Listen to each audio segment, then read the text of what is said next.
विधानसभानी pro tem speaker विनय भूषण दास ने यागो धनपुर विधानसभा केन्द्र MLA प्रतिमा Bhowmik MLA आचुकथाई याकार नानी बुलाई याफरखा धनपुर विधानसभा केन्द्र केन्द्रीय प्रतिमंत्री प्रतिमा भौमिक नि आचायमानी थाय धनपुर आमचाई हामक्राइनि बागिनो 1998 बिशुओ पुइला बीजेपी बदनी कैंडिडेट इंगई चंगबाड़ी बातैना चेंखा ते 2019 बिशुओ भारतीय जनता पार्टी केंद्रीय नेतृत्व नि दागिमुंगबाई पश्चिम त्रिपुरा लोकसभा केंद्र नि इंगई लोकसभा चंगबाड़ी बाताई एमपी नि आचुकथाई ताई केंद्रीय प्रतिमंत्री अंगमानी बरम मानखा ते 2023 बिशुओ हाइनो धनपुर केंद्र नि इंगई विधानसभा चंगबाड़ी बाताई 19,148 टा वोट माने कपलाई अंखा आबुलुकुरकनि हामजोंमाते खाफुरमा कथार पुइतुनी बिशिंग तीनो हिनी शाखा कपलायंगे एमएलए नि आचुकथाई मानखा धनपुर विधानसभा केंद्र नि केंद्रीय प्रतिमंत्री प्रतिमा भौमिक ताई आचुकथाई याकार नानी बागै चंगै नाहारका शाकनो एमएलए आचुकथाई याकार फानो हामक्राइ अंजाक धनपुर ताई काहामकुक त्रिपुरा सुनामनानि सामुगो शाकथारि न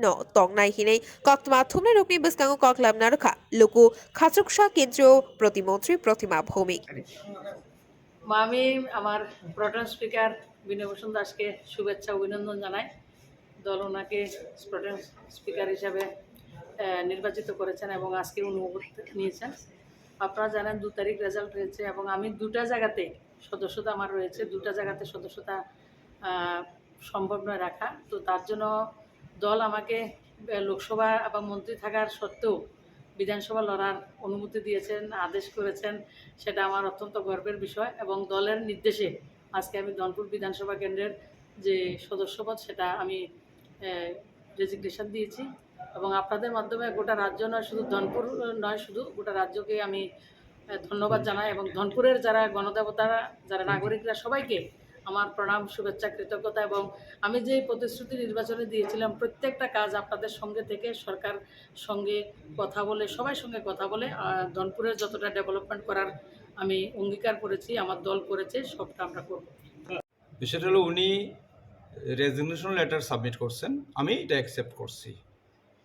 রেজিগনেশন দিয়েছেন এই কারণেই, কারণ আপনারা তো জানেন সুশ্রী প্রতিমা ভৌমিক তোমাদের কেন্দ্রীয় মন্ত্রী, যার ফলে 2টা পোস্টও উনি হোল্ড করতে পারেন না।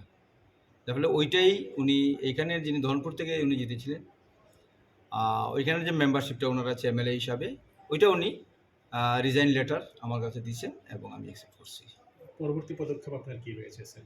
আমার পরবর্তী পদক্ষেপ হলো কালকে তো